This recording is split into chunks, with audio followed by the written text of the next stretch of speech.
Hola a todos, bienvenidos al canal. Hoy quiero comentar y quiero explorar una idea de cómo ha evolucionado el mundo de los lectores, el ecosistema lector, a lo largo de los años, desde el año 1996 hasta el 2026.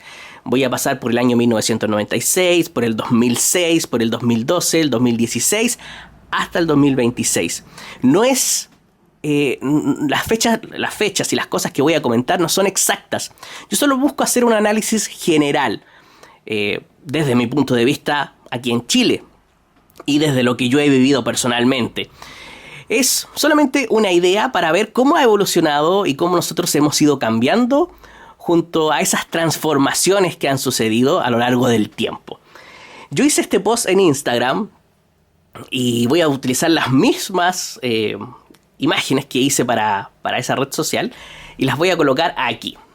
Vamos a partir con el año 1996. En aquel tiempo yo tenía 13 años y recuerdo algunas cosas con mucha nostalgia. Era un tiempo sin redes sociales y cuando recuerdo un mundo sin redes sociales siento una paz enorme. Una paz. Es un mundo sin presión, sin ningún tipo de presión. Por eso le coloqué como primer punto de cómo era leer en 1996, que se leía por placer. Ustedes dirán, pero es que siempre hemos leído por placer, y hoy también, es verdad. Pero hoy en día, debido a las redes sociales, hay mucha gente que no lee por placer, que lee por aparentar, que lee por ganar seguidores, que lee por hacer negocios. Ya la lectura no es solamente por placer en estos tiempos, pero en 1996 sí, porque ¿a quién aparentar frente a quién? Frente a nuestros amigos, ni eso hacíamos. En ese tiempo se utilizaban mucho las bibliotecas, eran como las pocas opciones que habían para acceder a libros. ¿Por qué? Porque habían pocas librerías. No existía el internet, no podíamos comprar en las grandes páginas que venden libros. No estaba Amazon, no estaba Buscalibre, no estaba la librería, no tenía páginas de internet. Aunque no sé si estaba Amazon, no sé cuándo partió Amazon realmente, pero por lo menos en Chile no era algo masificado, ¿verdad? Y no es que el internet no existiera en el año 1996, por lo menos yo creo que existía de manera rudimentaria, pero no estaba masificado en el mundo, por lo menos en mi país. Entonces, las bibliotecas eran un primer punto de acercamiento a los libros de manera gratuita y para tener un poco de variedad, para poder escoger, ¿verdad? Porque, ¿qué podíamos leer si no accedíamos a las bibliotecas? Bien, como alternativa estaban los kioscos. Lo que vendía, los libros que venían en los diarios, en los periódicos, que siempre salían algunas colecciones interesantes y que eran nuestra puerta para poder leer algo distinto. Yo recuerdo con cariño muchos de los libros que venían en el periódico, las soluciones escolares, venían muchos también libros para el colegio, para lo que pedían en las escuelas. Y se centraban básicamente en eso. Era muy pocas las opciones para acceder al libro. De hecho, las librerías a las que podíamos ir para comprar libros, aquí por lo menos en Chile, o donde yo vivía en Santiago en aquel tiempo, eran librerías que estaban muy lejos, no estaban cerca de mi casa. Entonces, llegar a una librería también era ocupar tiempo. Eran largos viajes hasta el centro de Santiago para ir a la Manantial y comprar un libro que era costoso. Era costoso. Entonces las bibliotecas siempre también fueron una opción.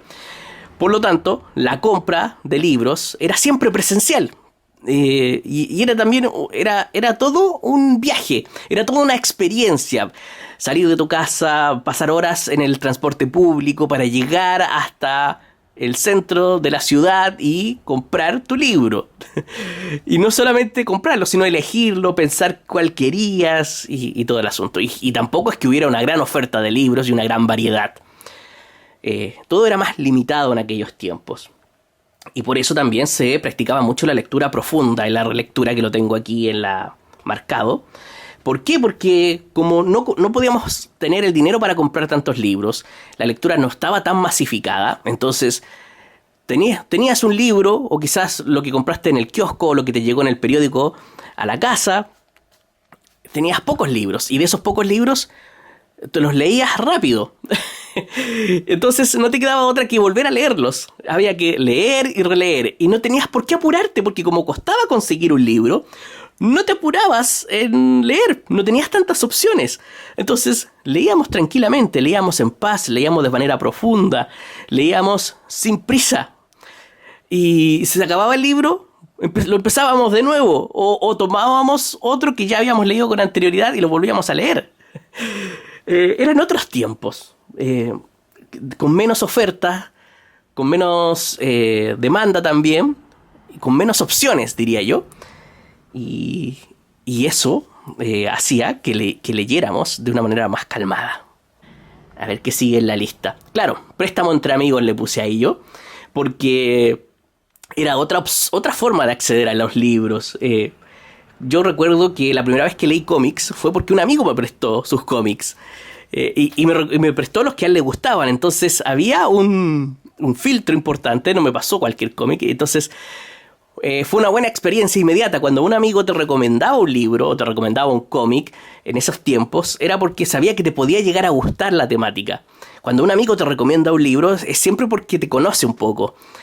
Eran los primeros filtros para las recomendaciones, los préstamos entre amigos, que es inolvidable. Y qué bonito. Y es algo que todavía se conserva y todavía está vivo en el alma de aquí de nuestro tiempo actual acelerado, pero en menor medida, claro está. Las reseñas de los libros, yo no buscaba reseñas de libros para nada, me fiaba de lo que me decían los demás, o básicamente de lo que viniera en las colecciones de los diarios, o lo que hubiera en el kiosco. Y básicamente estaba más inclinada para los críticos, ¿verdad? Entonces venían reseñas en los diarios, en las revistas especializadas, todo en formato físico, nada digital, todo en formato físico. Tanto las reseñas que venían en los diarios y las revistas como los libros. Es decir, no había libros digitales para nada, puros libros en formato físico. Y por supuesto que las conversaciones que se generaban a partir de la lectura eran cara a cara. En los clubes de lectura que se formaban, cuando le devolvías el libro al amigo que te lo prestó y te preguntaba qué tal. Eran conversaciones cara a cara, opiniones cara a cara. Yo recuerdo que también leía libros por el colegio y siempre un compañero me llamaba por teléfono porque él no se leía el libro. Me llamaba por teléfono y me decía que le contara el libro. Entonces yo tenía que contarle todo el libro para que él estuviera preparado para la prueba. Creo que fueron mis primeras reseñas telefónicas. Entonces yo ahí empezaba y le resumía todo el libro mentalmente para que él hiciera la prueba. Y muchas veces él me prestaba el libro a mí. Yo no lo compraba, sino que me lo prestaba, yo lo leía, se lo devolvía para yo también estar listo para la prueba. Pero a cambio yo le resumía el libro por teléfono. Cosas que pasaban. Y claro, tampoco existían los clubs de lectura pagados, no. Ahí se leía y se comentaban los libros por pasión, por placer. Bien, continuamos. Por supuesto que ustedes pueden compartir sus experiencias. Sería interesante conocer qué pasó con ustedes, su visión sobre este punto, sobre esta evolución. Ahora nos trasladamos al año 2006. Doy un salto temporal de 10 años. Y es interesante cómo todo va cambiando. 10 años solamente. Al parecer, si no me equivoco, recuerden que todo esto es aproximado. En el año 2000 empieza a haber el auge del internet. Y ya para el 2006, casi todos los hogares en Chile, la gran mayoría tenía internet. Eso sí, esa típica internet que estaba conectada al cable telefónico y que si llamaban y contestaban, se nos cortaba la conexión, ¿verdad? No sé si se acuerdan. Si a ustedes también les pasaba eso, que se cortaba la conexión y uno decía, ¡cuelga! Bueno, entonces teníamos un internet lento, bullicioso para la conexión, rudimentario, pero eso permitió que varios lectores de distintas partes del mundo, ya no solamente tu círculo social y familiar, sino también lectores de distintas partes del mundo y de distintas partes del país, en este caso en Chile, nos conectáramos, nos entendiéramos. ¿Por qué? Por un gusto, el gusto de leer. Y empezaron a nacer secciones en los foros de internet, secciones de literatura, donde se preguntaba y se decía, leí tal libro, ¿qué libro me recomiendan si me gustó tal autor? O alguien decía, se abría un tema en el foro de literatura y decía, oh, acabo de leer este libro y fue genial. Y la gente se acercaba y le interesaba. Trata sobre esto y esto. Fueron como las primeras reseñas en los foros de internet. Y junto con los foros también nacieron los blogs. ¿Recuerdan los blogs? Bueno, yo todavía tengo mi blog donde se hacían reseñas más extensas que en los foros. Dio la posibilidad de expandir la experiencia lectora a un nivel de mayor profundidad, haciendo un análisis más profundo de los libros. Eso fue genial. Entonces se generaron estas primeras comunidades lectoras. Voy a colocar aquí la diapositiva que coloqué en Instagram que dice cómo era leer en 2006. Entonces ahí yo les ponía que aparecían los foros de internet, que aparecían los blogs literarios, que el libro físico, por supuesto, que se seguía manteniendo vigente, no tenía ninguna competencia, era el único medio para poder leer, y se generaron, como les decía, las primeras comunidades lectoras. Y cuando se generan esas primeras comunidades lectoras es donde empezamos a tratar de tener, o empieza lo bonito de tener nuestras propias bibliotecas, porque empezamos a comprar más libros, porque al recomendarnos libros por los foros, por los blogs, la gente empezó a adquirir un gusto por la lectura. Empezó un auge por la lectura, gracias al internet, porque irremediablemente el internet nos motivaba a leer más, porque conocíamos más, expandíamos nuestro horizonte lector. Y esto era apoyado incluso por que podías comprar por internet, ya podían existir las primeras compras por internet, era un poco más fácil acceder a los libros, como también la existencia de Google. En Google tú podías preguntar, ya no solamente tenías que ir al foro y preguntarle a los demás, podías ir directamente a Google y buscar información sobre libros que te interesaban. Claro que muchas veces las búsquedas de Google te enviaban justamente a los foros de internet donde se discutían sobre ciertos libros y a los blogs sobre todo. Entonces teníamos un motor de búsqueda que nos conectaba a todos los que nos gustaba leer.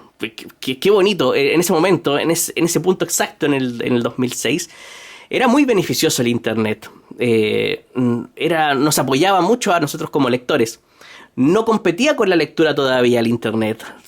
Bueno, sí, un poco, porque era entretenido estar en los foros, conversar de otros temas que no fueran literatura también, pero por lo menos era un apoyo. Las bibliotecas ya podían subir sus catálogos de manera online. Y también estaba Fotolog, por supuesto. Y claro, había también perfiles de lectores en Fotolog. Yo nunca tuve un Fotolog. ¿Ustedes tuvieron Fotolog? Me lo cuentan ahí en comentarios. Pero fue un año bastante positivo.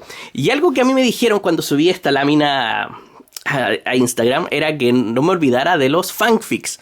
Que en ese tiempo ya existía, desde el año 2000 incluso, ya existía mucha gente que estaba esperando los libros de Harry Potter, por ejemplo, y que entre espera y espera de un libro a otro se generaban teorías. Entonces esas teorías las trataban de llevar a cabo, o las trataban de manifestar, o trataban de darle forma a través de las propias historias que creaban los fanáticos. Y se compartían por los foros, se compartían por los blogs, y qué genial, qué genial época. Bien, le tuve que poner marca de agua a las diapositivas, o a las láminas, no sé cómo se les dice, porque la otra vez me las robaron todas y todavía están apareciendo en Twitter, en Instagram, y la gente me avisa, me dice: Ricardo, tu contenido está aquí, te lo están copiando, por Dios, todo lo copian. Ya, ¿qué es lo que yo quería hacer ahora? Era saltar del año 2006 al año 2012. Perdón, al año 2016. Quería saltar 10 años. Quería hacer este ejercicio, esta dinámica, con saltos temporales de 10 años solamente. Pero lamentablemente no me podía saltar el año 2012. No, porque ahí pasó una revolución bastante interesante. Estábamos en el 2006, pero ya en 6 años había cambiado mucho el panorama del ecosistema lector. Y tenía que detenerme ahí. empezaron a aparecer los Kindles. En el año 2010, 2011 ya los Kindles empezaron a aparecer y en el 2012 ya estaban bastante insertados dentro del ecosistema lector. Y también los smartphones. ¿Por qué? Porque la gente también leía en los teléfonos. Leía en las pantallas de los computadores, ya leían en los notebooks. Entonces empezaron a leer en los Kindles, en los teléfonos inteligentes. De una manera compulsiva. Ya era más fácil encontrar las historias, quizás ya no como libro, sino como la historia en sí, como un archivo. Los libros ya podían leerse como archivos. Empezó el formato .mobi, el EPUB.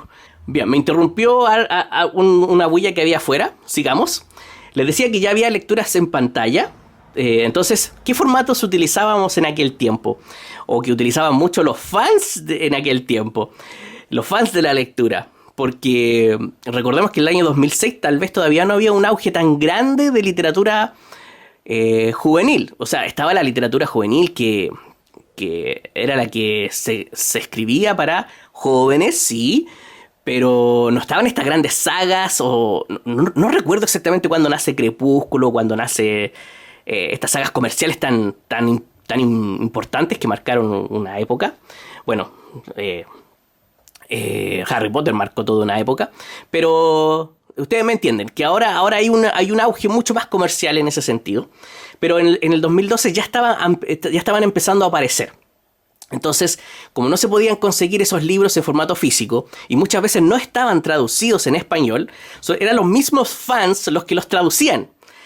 Qué loco, eran los mismos fans los que los traducían y los convertían a archivos que se podían leer en estas pantallas, en Kindle, en smartphone, y utilizaban el típico formato, utilizaban el PDF, el ebook, el blog de notas. Le pregunté a una amiga cómo leía en aquel tiempo, una amiga que leía mucho en estos formatos. Sí, me decía que usaba mucho, hasta el blog de notas utilizaban para leer estos libros. El Word también, habían archivos en Word, libros en Word. Bueno... Es que el lector es muy ingenioso. Con tal de llegar a esas historias que tanto desea, era capaz de estas cosas, de traducir y de compartir archivos de una manera bastante viral en ese tiempo. Por supuesto, como ya las comunidades lectoras estaban muy arraigadas, estaban muy... no se me fue la palabra, pero gracias a todos los foros de internet, consolidadas, esa es la palabra, ya, gracias a los foros de internet que hubo en 2006, ya en 2012 estaban muy consolidadas. Entonces yo, por ejemplo, que usaba Facebook en ese tiempo, me acuerdo, Facebook tenía un apartado donde tú podías colocar qué películas habías visto, o qué libros estabas leyendo, o qué libros habías leído. Eso fue como mi primer Goodreads en Facebook, donde yo colocaba lo que iba leyendo. Pero eso era todo, porque Facebook empezó a tomar fuerza del año 2008, y Twitter no me acuerdo qué año, pero eran las dos redes que dominaban el 2012, y tú podías colocar lo que leías y comentar lo que leías en Twitter también. Y claro, también aparece Goodreads como una red que es netamente de lectura. Y entonces, si ya se estaba consolidando las comunidades lectoras y ya podías en Facebook colocar lo que leías, qué mejor que tener un Goodreads para decir y para contar lo que estabas leyendo. Fantástico, ¿verdad?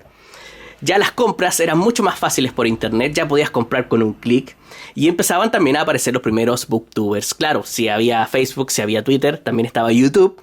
Y que un lector apareciera en pantalla ya era una locura. Ya era una locura. Aparecieron los primeros tímidos booktubers que no son como los de ahora. Los de ahora son terribles, déjenme decirle, terribles los de ahora. No me gustan para nada.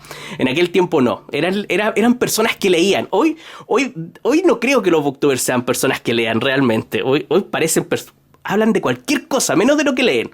Hoy en booktube se habla de todo menos de lo que se lee. Nadie habla de lo que lee. En ese tiempo, todos los canales que aparecían hablaban de lo que leían, que parece una locura. Pero se perdió eso hoy en día. Entonces, era muy bonito. Eran muy bonitos los videos de esos primeros booktubers, porque eran muy caseros. Poco en estética, poco estéticos, pero eran muy honestos. Leí este libro, recomiendo este libro, muy, muy básico. Me encantaba ese formato. Y por supuesto, como les decía, el ebook empezó a tener un auge el 2012. El EPUB.mobi. Y como empezaron a tener un auge, a alguien se le ocurrió decir que iba a reemplazar el libro físico, que ya no iba a existir este formato y que iba a decaer y que iba a hacer desaparecer el papel. Fue como un balde de agua fría para mí en ese tiempo, el pensar siquiera que el libro físico iba a desaparecer. Y ya las reseñas aparecían, como les decía, en blogs y ya en revistas digitales. Todo estaba en internet. 2012 la tecnología digital estaba totalmente consolidada. Fue un año bastante interesante en ese sentido para el ecosistema lector. Por eso me salté hasta el 2012. Y ahora del 2012 me voy a saltar al 2016. Voy a poner la diapositiva ahí. Ya BookTube está consolidado el 2016. Partió tímidamente en 2012. Ya en 2014 empezaron los medios en Chile, por ejemplo, empezaron a tomarlos en cuenta, a ponerlos en la prensa y decir que los jóvenes estaban hablando de libros y de literatura. Lo que me pareció fantástico. Entonces ya en 2016 estaba todo más consolidado en ese sentido. Y todavía era yo creo que en 2016 todavía habían buenos booktubers. No como hoy. Hoy no. Hoy yo creo que es la decadencia total de BookTube. Es una decadencia. Porque hablan de todo y no leen. No leen. No leen. Yo creo que no leen. Incluso algunos dicen que leen algunos libros y no creo que lo hayan leído. Y aparece Bookstagram, por supuesto. La estética en las fotos. Fotos de libros estéticas. ¿Qué? ¿Hasta dónde hemos llegado? Ya en 2016 llegamos a que los libros le sacábamos fotos a los libros. Ya era una locura ya, ¿verdad? Claro, le sacábamos algunas fotos para subirlas en el 2012 a Twitter, a Facebook. Estoy leyendo este libro, listo, y sacábamos una foto. Ahora no. En 2016 la foto tenía que ser estética, tenía que tener, no sé, algo especial, un arte fotográfico. Y a la gente le gustaba eso, ¿verdad? Y servía para recomendar literatura. Qué bonitos tiempos. Estaban los book hauls, aparecieron también los retos de lectura y también el concepto del bloqueo lector. Esto es interesante porque por ahí los comentarios de Instagram me dijeron que el bloqueo lector siempre existió, que no partió en 2016, pero por supuesto que sí, siempre existió esa sensación de que tú quieres leer y no puedes hacerlo. Pero el bloqueo como término, como concepto, aparece por ahí a la altura del 2016. Alguien lo dijo por ahí, alguien que no podía leer dijo, tengo un bloqueo. Y alguien dijo, ya, esto es un bloqueo lector. Y se empezó a viralizar el término, ¿verdad? Y ahora ya es muy viral y ya es muy reconocible por todas las personas. Empiezan a aparecer los primeros influencers literarios. Ya no son simples booktubers que quieren dar a conocer lo que están leyendo. No, ahora son ya los videos de libros ya no giran en torno al libro, giran en torno a las personalidades que hablan de libros. Por eso yo distingo mucho del que hace reseñas o del que está hablando de lo que lee a el que habla de sí mismo y el acompañamiento es lo que va leyendo un poco, porque generalmente utilizan los libros y la lectura para enaltecerse a sí mismos muchos influencers literarios. Ellos están primeros y los libros después. ¿Se han fijado en algunas miniaturas de esta gente que a mí no me gustan mucho? Siempre ellos están antes de los libros y los libros están detrás de ellos. Inconscientemente lo hacen. No sé si se han fijado. Aparece el personaje en cuestión adelante y los libros siempre están atrás de ellos, en segundo plano. Ay, Dios mío. ¿Hacia dónde vamos? Los algoritmos, por supuesto, empiezan a dominar el panorama digital con sus recomendaciones. Ya la lectura no es ya se empieza a compartir todo lo que se lee de una manera bastante ya un poco tóxica. En 2016 ya la gente quiere llamar demasiado la atención con lo que lee. Pero el libro físico sigue ahí resistiendo, sigue firme, a pesar de que el mundo digital ha crecido, de que el mundo, los libros digitales también, y que los aparatos electrónicos, lectores electrónicos también han crecido, el libro físico se sigue manteniendo en 2016, a pesar de que se había dicho que iba a desaparecer. ¿Por qué? Y también, obviamente, también las librerías físicas y las ferias de los libros y todo eso. ¿Por qué? Porque tanto auge digital, tanta vida digital, estaba empezando a hacer sentir mal a las personas.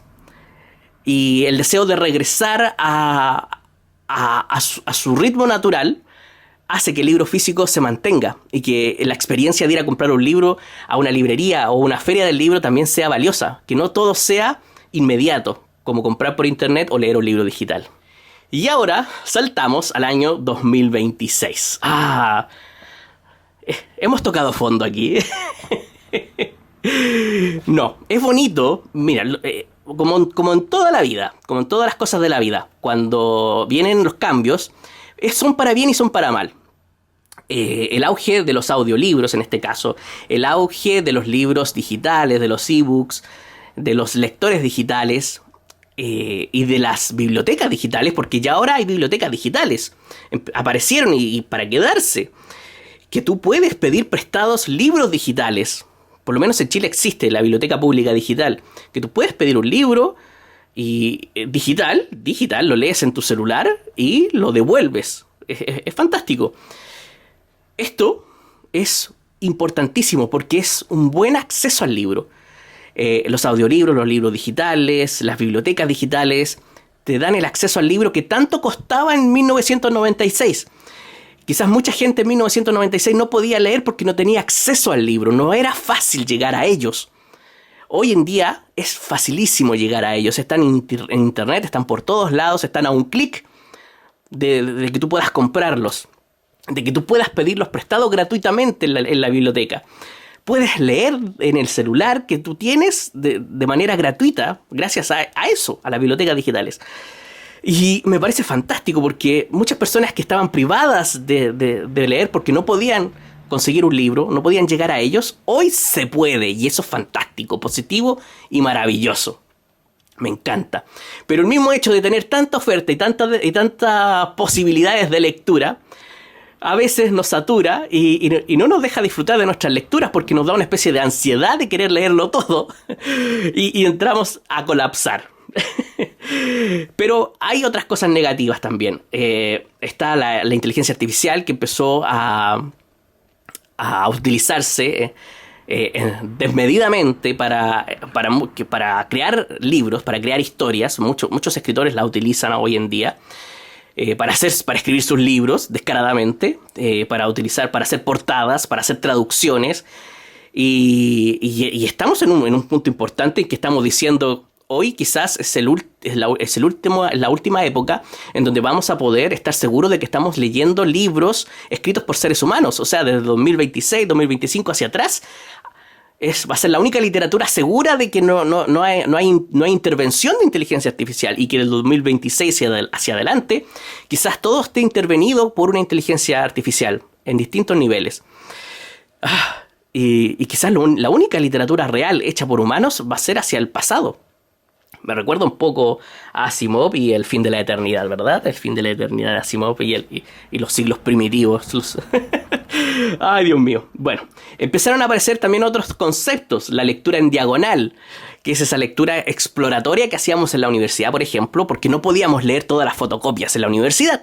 Teníamos que encontrar la información más importante, entonces leíamos de manera exploratoria, en zigzag, buscando lo más importante porque no había tiempo para leer todo. En cambio, cuando tú lees por placer, ¿para qué vamos a hacer eso, verdad? A no ser que tú quieras leer una gran cantidad de libros desmedida solamente para llamar la atención en internet. Entonces, alguien por ahí dijo en algún momento... que leía en diagonal para leer más rápido. Alguien lo dijo por ahí y el término quedó instaurado. Quedó instaurado y quedó en el inconsciente colectivo de que la lectura rápida de libros, de buscar lo más importante y no leer en profundidad, era una lectura en diagonal. A mí me preguntaron mucho cuando subí esta diapositiva en Instagram qué era la lectura en diagonal. Me sorprendió un poco que no supieran porque es muy popular. Y me dijeron, no, si eso ya existía. Sí existía antes. La gente ya de antes leía en diagonal. Sí lo hacía. Pero el término lectura en diagonal se instauró hace muy poco y se popularizó. Por eso lo puse aquí en esta diapositiva del 2026. Y también se está popularizando el término de la lectura performativa. ¿Qué es lo que pasa? Que hay gente que va a tomarse un café y no le gusta leer, pero se lleva un libro y hace como que está leyendo para poder crear una especie de identidad de que es lector o de que es culto. No solamente porque anda con un libro para todos lados y no le gusta leer, sino que también lo hace en redes sociales, sale con un libro, aparece con un libro, habla de libros sin que le gusten realmente, está creando una identidad falsa a alguien que no es, no sé qué pretenden. Pero esto es muy extraño porque nosotros que somos de la vieja escuela y que siempre hemos salido con un libro para todos lados porque nos gustaba leer, ahora nos pueden decir que somos lectores performativos y nos pueden criticar por algo que no somos realmente, porque no estamos tratando de crear una identidad falsa, porque a nosotros sí nos gusta leer. Entonces a veces me da vergüenza ahora salir con un libro porque me pueden decir, no, un lector performativo, detected, la policía de la detección. Y aparece el gran hermano ahí y te llevan al Ministerio del Amor. Ay, señor. Ya. Aparecen ahora las ediciones de colección. Claro, como el libro físico no desapareció, le encontraron otra utilidad, que también que siempre ha tenido el libro, que es un objeto decorativo. Entonces, ya no solamente son los lomos y las portadas, las cubiertas, lo bonito del libro, sino también los cantos. Y se les ocurrió pintarlos. ¿Qué parte del libro van a pintar después? No sé. Y aparece el FOMO lector. Esa ansiedad que a muchos les da, sobre todo a los más jóvenes, porque los más jóvenes son los más influenciables. Irremediablemente son los que más están expuestos a toda esta sobreestimulación de las redes sociales, sobreexposición de las redes sociales, que te aparecen un montón de personas que están leyendo muchos libros distintos y todos son buenos, todos son famosos y todos te dicen tienes que leerlo. Entonces se produce este FOMO, esta ansiedad por tratar de leer todo lo que aparece en pantalla, leerlo ya, comprarlo ya y hacerlo ya. FOMO es Fear of Missing Out, algo así creo que es la traducción, miedo a perderse de algo, miedo a perder algo. Entonces el FOMO lector es como miedo a perderse de lecturas que otros están teniendo. Y como avanza tan rápido, aparecen libros a cada instante, libros nuevos, se termina una saga popular, inmediatamente aparece otra nueva saga popular y ya mientras la persona está leyendo la primera, aparece la segunda y empieza esa ansiedad. Y tienen que leer rápido, y leen en diagonal, y hacen videos, y se vuelve toda una locura. Toda una locura. Por eso, el otro día cuando me preguntaron si yo quería... Voy a parar un poquito la grabación porque tengo un problema técnico. Ya, ok, he vuelto. El otro día me preguntaron, retomo el hilo, que por qué no hablaba de la Odisea. ¿Y qué es lo que pasa? Está todo el mundo recomendando la Odisea porque apareció en la película. ¿Por qué? Por visitas, por las cochinas visitas. Todo el mundo está tratando de hacer videos sobre la Odisea. Odisea aquí, Odisea allá, bla, bla, bla. ¿Para qué? Para generar visitas. Entonces... videos repetitivos, eso es otro mal de BookTube y de BookTok y de todas las cosas. Repetición, ya no somos originales, todo lo repetimos, todo lo copiamos, aparece y le dicen la palabra trend, es lo más chistoso, le dicen trend como para justificar la copia. No copien, sean originales, sean distintos. Todos hacen lo mismo. Entonces si está lleno de videos de la Odisea, a mí me repele eso, me carga, no me gusta. Y aparece la palabra, un término nuevo que apareció ahora hace muy poco, que es homo, con J, homo, que es joy of missing out, el placer de perderse algo, lo distinto, lo contrario a FOMO, homo, que eso es lo que a mí me produce ahora tanta repetición que hay en internet. hacer algo distinto. Prefiero hacer algo distinto y diferente a estar repitiendo lo que todos están haciendo. Prefiero perdérmelo, prefiero no generar esas visitas por la odisea y prefiero perdérmelo y hacer algo diferente. Es terrible a lo que hemos estado llegando. La tecnología ha sido muy positiva para el acceso al libro, pero para tratar de llamarnos creadores de contenido, creo que eso hemos dejado de ser creadores de contenido, ya somos copiadores de contenido, imitadores. No, ha sido terrible todo eso. Entonces, además de todos esos males, el hecho de que existan redes sociales, el hecho de la existencia de Netflix, de Spotify, de que tenemos toda la entretención en un solo aparatito llamado celular, smartphone, ha hecho que el libro pierda la batalla en cuanto a entretención con esas plataformas, con Netflix, con la televisión y con las pantallas en general. Y claro, lo que yo decía en esas diapositivas en Instagram era que en 1996 lo difícil era llegar al libro, conseguirlo. Hoy en 2026 lo puedes conseguir fácilmente. El asunto es hacerte tiempo y tener la atención disponible tú mismo y la energía para dedicarte a ese libro, porque hay tantas cosas que te están distrayendo y robando tu atención que quizás nunca vamos a poder leer como leíamos en 1996. De eso trató este video. Espero que les haya gustado. Me cansé y nos vemos la próxima semana.